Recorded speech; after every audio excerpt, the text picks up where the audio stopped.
Piyush ji has come here directly from the airport, and we are all eager to hear you, Piyush ji.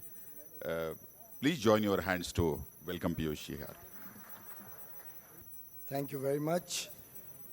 Your Excellency, Mr. Rajapakse, Honorable Minister for Justice, Sri Lanka, Honorable Chief Minister, Shri Devendra Fadnavis ji, a person who is today known across the world for having brought in the first legislation for prevention of social boycott in the state of Maharashtra for the first time ever in the world. My heartiest compliments to you, Devendra ji. You have done all of us, citizens of Maharashtra, citizens of India, proud with your very, very timely and innovative initiative, which I'm sure will give a big message to the entire country and the entire world about the commitment of India and you personally and your government and the government of India led by Prime Minister Modi towards equality, equity, social justice.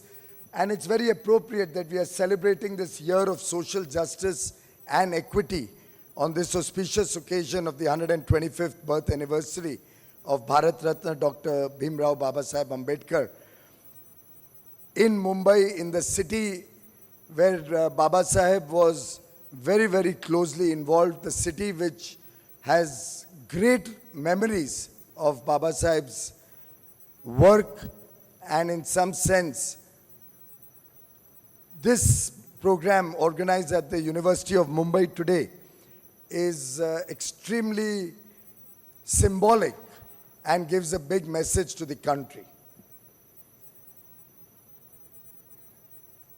We have with us also Mr. Vinod Taude, Mr. Rajkumar Badole, Mr. Dilip Kamble, Honorable Ministers of the State of Maharashtra, Mr. Arvind Sawant, Honorable Member of Parliament from South Mumbai, Dr. Sanjay Deshmukh, the eminent Vice Chancellor of the Mumbai University, a university with which I have very close links. I have done both my commerce and my law degrees from Mumbai University, and feel very privileged to be here amongst all of you. Shri Sang Senzazi from Ladakh, Shri Banagalji from Sri Lanka. We have some very distinguished guests from other parts of the world. Professor Kevin Brown from the United States, Professor Sam Lanfrance from Canada, Professor Julian Berger from UK, Mr. Ujjwal Uke, the Principal Secretary of the department, many distinguished guests from across the world, from Mumbai, ladies and gentlemen. While we all know that Dr. Babasaheb Ambedkar is the architect of the Indian Constitution and has left behind on the footprints of time one of the finest legislations ever conceptualized in the history of the world, there are many aspects of Babasaheb's life and work that remain unsung, that remain untalked of, that remain unheard of.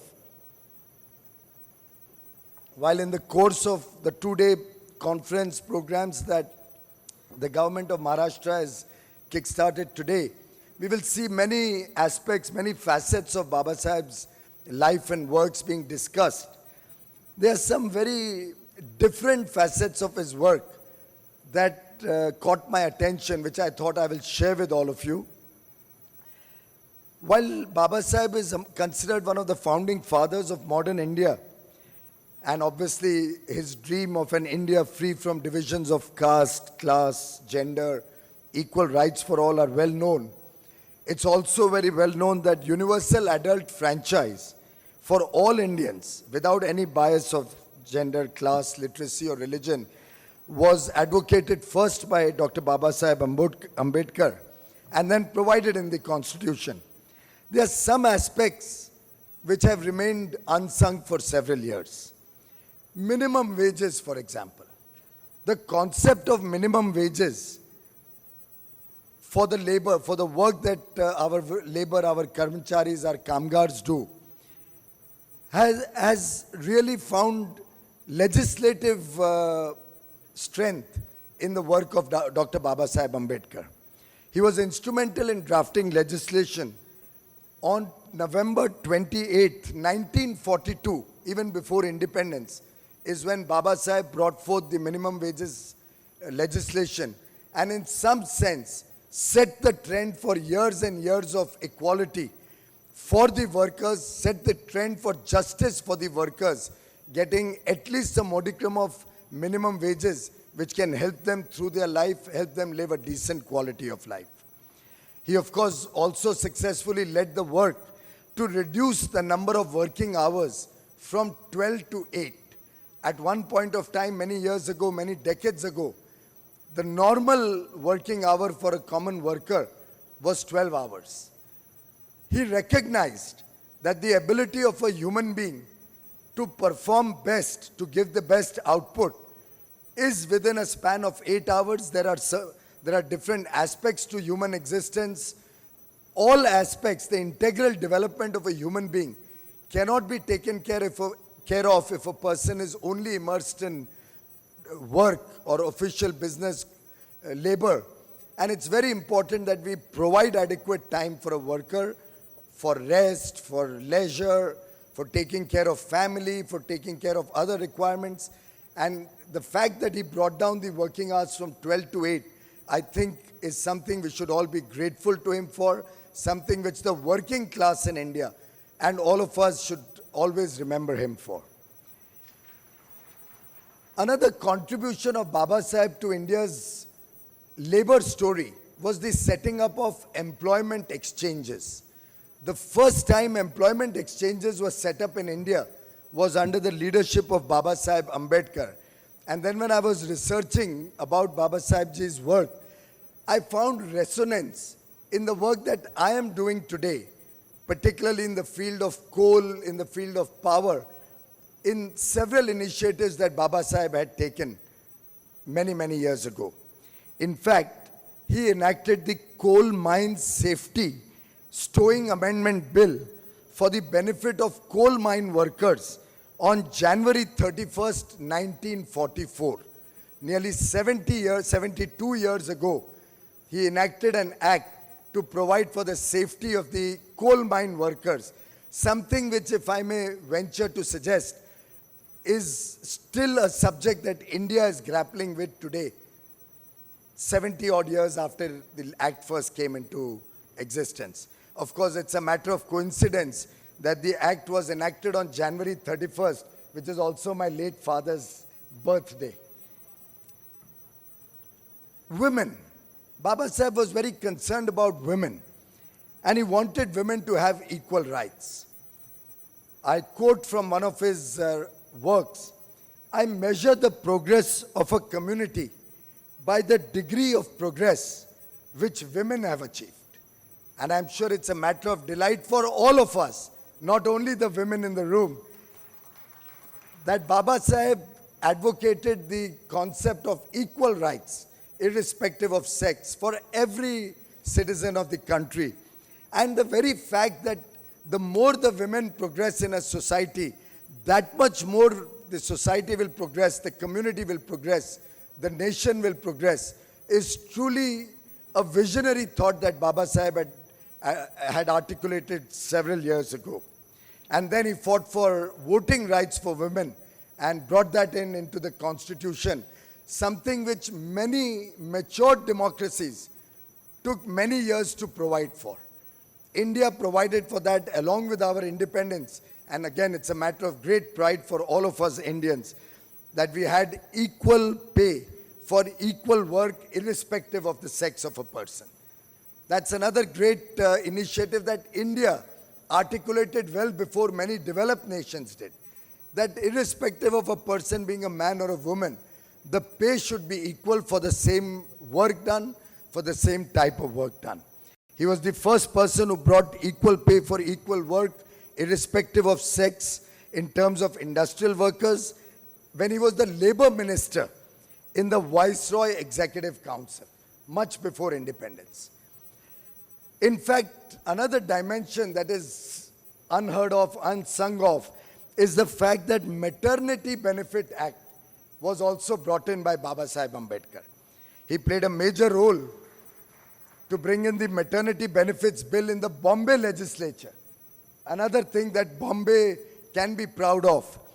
In July 1928, nearly 90 years ago, 88 years ago, and factory women workmen were given maternity benefits thanks to this act in July 1928. It was the first maternity benefits act passed in India, finally passed in 1929 by the Bombay legislature. On a similar note, when I looked at the power sector, I found some very, very unique initiatives that Babasaheb had started during his time. He's well known to be a barrister, to be a very eminent lawyer, freedom fighter, the architect of the Constitution. But who could have imagined he played a role in the power sector of this country? He almost single-handedly was responsible for establishing the Central Technical Power Board and the national power grid system in this country. He introduced the idea of establishment of multi-purpose river projects in India, something the benefit of which India is getting even today as we stand here. Multi-purpose river projects, one of which is Damodar Valley project. The Damodar Valley Corporation is a company that comes under my charge. Unfortunately, for bad management, bad leadership of the sector, it is the only public sector undertaking in the coal and power and renewable energy sector which until last year was making losses.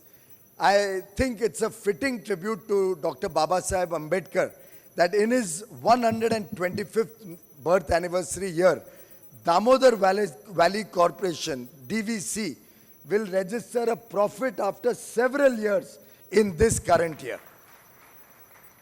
And I'd like to quote from a statement made by Dr. Ambedkar in a conference held in Kolkata on 3rd of January 1944, when he was addressing the representatives of the Bengal and Bihar governments, and I quote, "The Damodar project must be a multi-purpose project.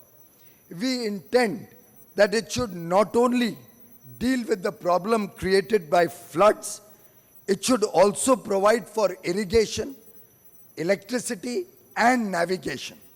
Along with the question of a site, these matters also have to be examined." Now look at the coincidence. He was worried about irrigation way back in 1944, and today it is so unfortunate that Chief Minister Fadnavis has inherited such a severe crisis of water, such a bad situation in the irrigation area in this state because of terrible political management over several years. I'm in fact delighted that Chief Minister Fadnavis has taken proactive measures with his Jal Yug Shivir to ensure that small check dams come up all across the state and ensure that water can be stored and conserved in small measure initially, followed up with larger irrigation projects. I must compliment you, Devendraji, for that, as also for your proactive work to provide water to the citizens of Latur.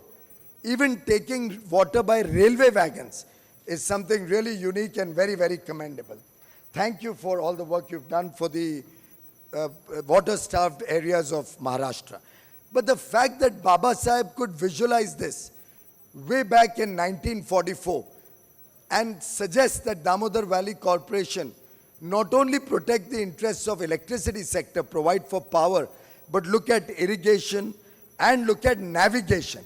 And it's a happy coincidence that only today the Honorable Prime Minister of India has launched the Maritime Conference. Honorable Chief Minister was with him this morning at the exhibition center. So in some sense, how well this resonates with the problems of India even today. We have excellent inland waterways which could have been used for navigation, but we've lost 7 decades in making use of these inland waterways.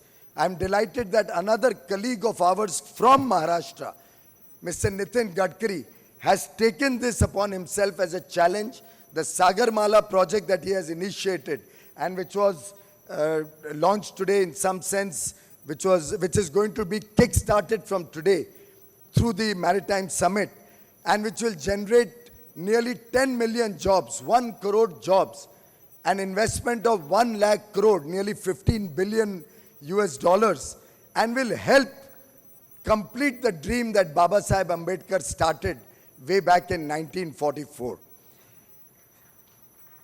In fact, on another similar note, he also helped with the establishment of the Son River Valley projects, the Hirakuddam, which is the longest dam in India, and the Bhakra Nangal Dam in Himachal Pradesh, India's biggest multi-purpose river valley project with the highest gravity dam in India. All of these initiatives actually are initiatives which India is benefiting from in 2016 also, and will continue to benefit for years to come. He was instrumental in creating the Department of Power and advocated autonomous state electricity boards. Again, 60, 70 years ago. Something which in some sense we have not been able to achieve 7 decades after independence.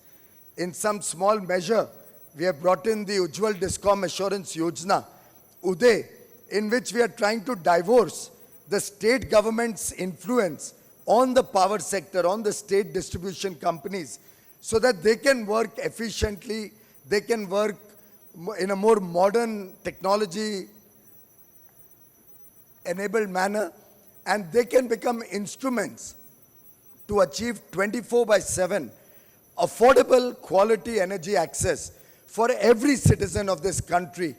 And in some sense, I think there can be no better tribute to Babasaheb Ambedkar ji, who had emphasized that the country needed cheap and abundant electricity, without which no effort for industrialization could succeed. And the development of irrigation and electric power were essential to raise agricultural productivity. That, ladies and gentlemen, is the mission of Prime Minister Narendra Modi's government. I'm very, very confident that Maharashtra will play a leadership role in fulfilling this mission of Babasaheb Ambedkar, which Prime Minister Modi is taking forward on a mission mode.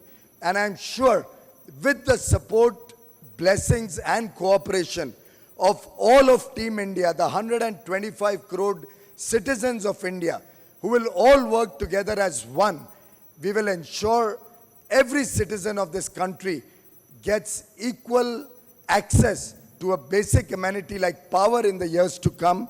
It's a matter of great pride for me to be amongst all of you on this auspicious day. I'm delighted that Maharashtra government is celebrating Babasaheb Ambedkar ji's 125th birth anniversary in a very, very traditional yet grand fashion. And I wish these celebrations all success. I pray and wish God gives me more power. All of you give us more energy to be able to fulfill the dreams and the visions of BARTI Dr. Babasaheb Bhimrao Ambedkar. Thank you very much.